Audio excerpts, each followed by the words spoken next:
Praise the Lord. Hallelujah.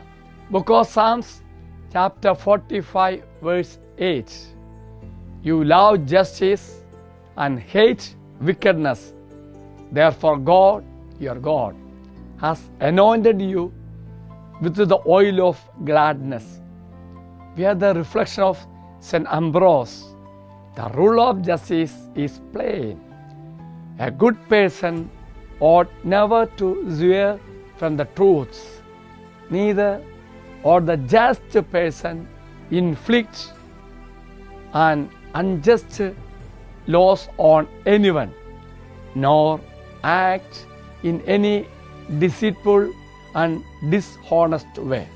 This verse is a verse in the Bible that conveys a message of joy, celebration, and honor in God's presence.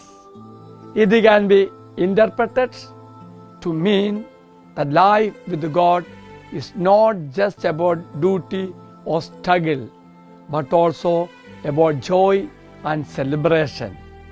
Let us pray. Lord of justice, grant that I may render to all people what is due them.